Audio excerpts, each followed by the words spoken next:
Next we need to look at how we're going to install the different spindle attachments to the top of the oscillating edge spindle sander.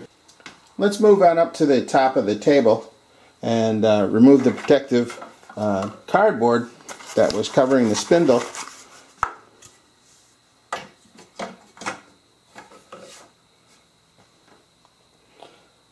So you notice that there's also a protective plastic sleeve over the spindle itself, and that spindle has a threaded portion at the top to secure the different drums or the sander in place. Also at the top of the machine is a plastic table insert, and this is used to as a place to hold those throat plates and to keep sand and other things from going down inside. And it also is what allows this machine to convert to the belt sander. You can see down inside this groove where the belt sander would go, or where the spindles would go if you're just using the spindle sander portion of it instead of edge sanding. And you can see how these different size throat plates would fit down on top of this table insert, and you'd have your drum going up and down in here. There's also this steel work holder, which allows you to butt up a piece of wood up against this to hold it in place square to the sanding surface while you're working on something, and it keeps it from shooting out the other side. It is removable. You just loosen the nut at the back end, and you can either swing it out of the way or remove it completely. And it has a notch up front which aligns it to make sure that it's 90 degrees perpendicular with the face of the sanding drum.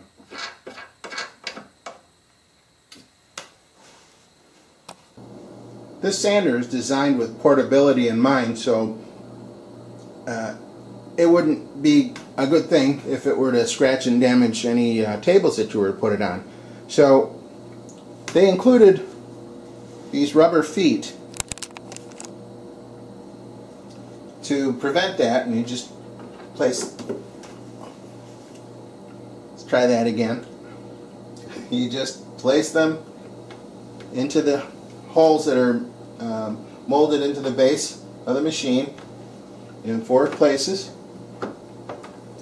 and those will protect your furniture. They'll protect your workbench from getting scratched. There's one more feature I should show you while we have the sander up on its side. Machined into the bottom of the sander base are slots, and there's a narrow slot and a wide slot, and there's one on the top and one on the bottom. And what these are designed for is again, to utilize that portability. Let's say you're out on the work site and you've got a set of sawhorses set up and you want to mount this to them. Well, the way this is made, it will capture a 2x material there and sit flush on the sawhorses. Or if you want, it'll also do it widthwise. So it fits whichever type of sawhorses that you might have that are made out of 2x4. Additionally, there's mounting holes all over the place on this thing, and you could mount this sander to a board and then clamp that in place on your bench, or any variety of other mounting methods. So it's pretty versatile in that respect. Okay, to install any of the sanding attachments to this, you first have to remove the plate. And once you do that, you notice down in the base of the shaft here is a piece of black plastic, and that slides up and off the shaft. And this is a fan, and it's a fan that has to be used whenever you're using the machine. So it fits into a couple of keyways right into the molded into the base of this, and it fits down with these fins facing down like so. You can slide that over the shaft and twist it until the keys go into the slot and push it all the way down. Okay, and this fan would be setting on the would be the base for one of these spindles, and it would be sitting in there like that. Now, if you're using the edge sanding attachment, on the bottom of that are these four prongs, and those prongs fit into the front face of the fan. And when you get it just right, the whole thing will drop down into place like that.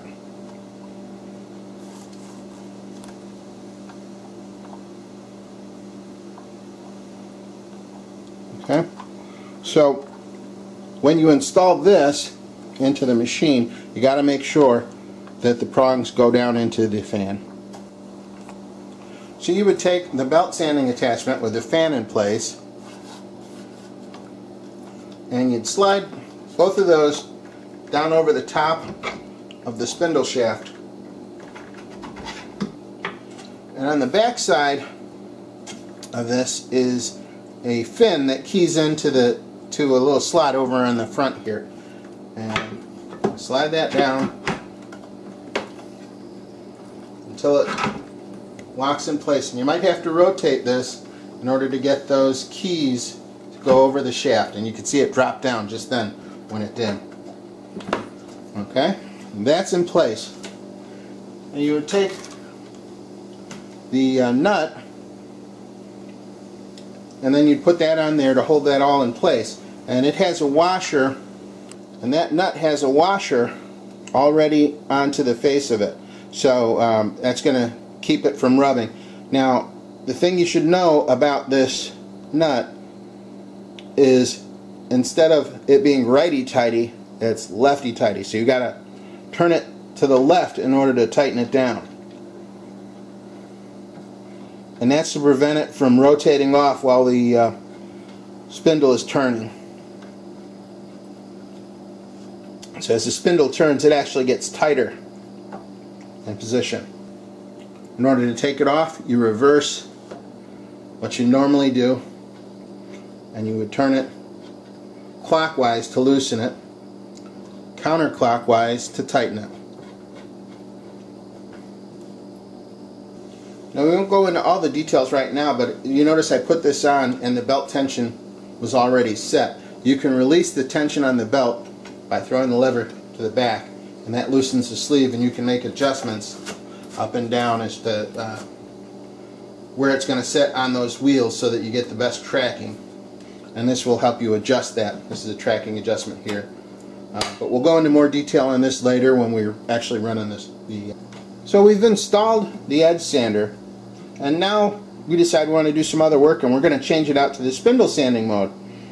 In order to do that, first thing you do would be go ahead and loosen, that's clockwise, on this nut. Take that off. Go ahead and lift off this unit, making sure that the fan stayed inside. And then you'd put that away in its storage unit on the side.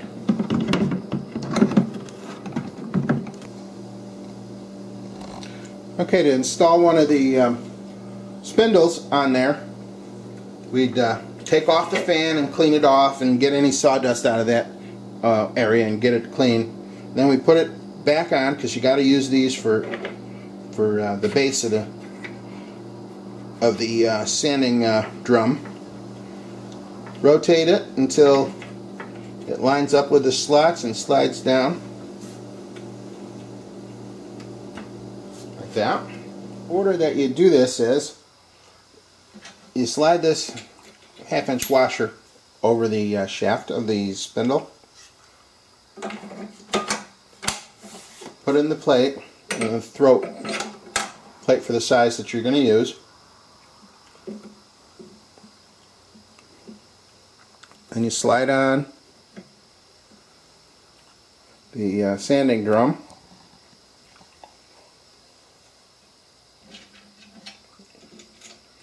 Slide on a smaller washer.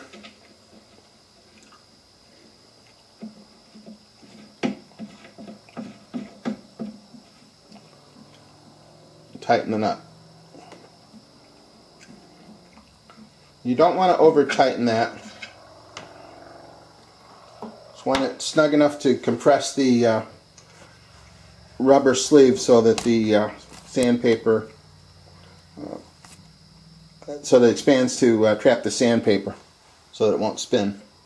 One unique feature about this faceplate that prevents things from going down into the machine is that it has set screws which you can adjust from the top surface, which will allow you to set whether this is level and flush with the table. And that will give you a smoother finish because as you move the part across here, it's not taking a dip down into the surface. And that's something that you're definitely going to have to do once you first get the machine, and you might something that you want to add on your list to check periodically to make sure that that is sitting flush with this edge, because right now it's recessed. I wasn't sure how I was going to get this to fit correctly because I had done something wrong, but for this 3/4 inch drum, the way that you assemble it is you put the plate in place, followed by the throat plate. You slide the drum over the shaft all the way down, and then you use this washer over here. I was concerned that this washer on the knob wasn't pressing down on anything, and it turns out it doesn't have to. So just having the proper diameter washer in place is enough to allow you to compress the rubber sanding drum and lock that sanding sleeve in place.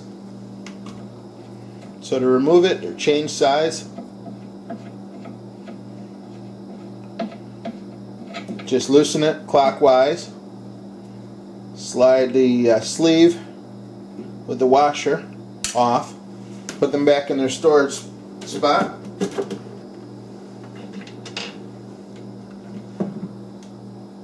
Select the next larger size,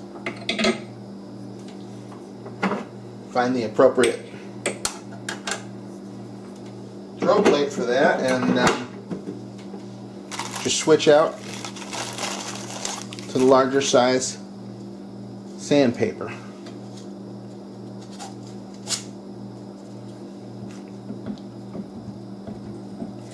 Put that in place.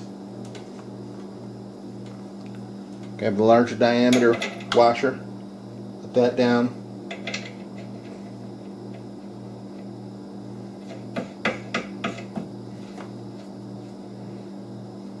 There you go, very quick.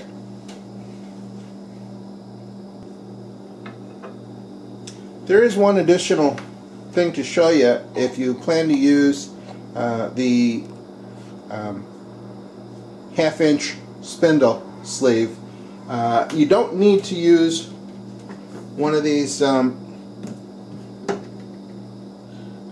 sanding drums for that, because frankly the shaft is the right size for this. So you just take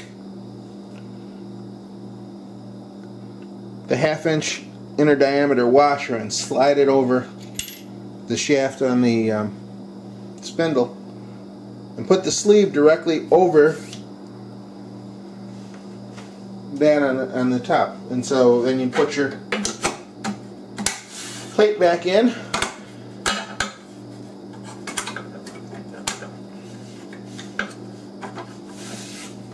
get it level, select the appropriate throat plate, take that washer there,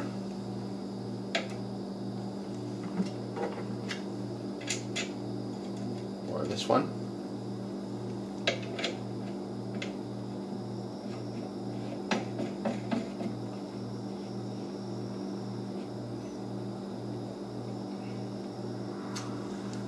Tighten it down and you're ready to sand. Okay, there you have it. This is the unboxing of the rigid oscillating edge belt spindle sander. And overall, I really like this device. The way that it was packaged was well thought out. It arrived without any damage whatsoever to the machine. They took a lot of time designing the packaging, probably as much time as they spent designing the sander itself, to ensure that it got here safely. And I appreciate that kind of attention to detail. The instruction book that comes with this machine is very thorough and very good. There was only one item in the entire time that I was opening this box that I had to go and look elsewhere for information, and that was on how to fit the smallest of the sanding drums onto the machine. I know it went directly onto the shaft, but there was some question about that. Other than that, so far I can't think of anything to suggest otherwise, except that I wish that it came with, in addition to the 80 grit paper, finer grit paper for some detail work. So I'll look into whether that's available, and I'll provide a link right here in the end of the video when I find that information out and share that for you so that you can go out and look and get those. Another thing that would be nice to have is a separate set of these drums to go with the finer grit sandpaper when you find it. That way you can just pick up the drum and the paper all in one, pop them in place, instead of trying to squeeze this off, which I imagine over time will get more difficult. So, nothing major. I'd like to thank the folks at Rigid Tools for sending this out to be reviewed, and I really think that it's a really cool machine. I've been looking at it for a while, and it'll be a great addition to the workshop. Thank you.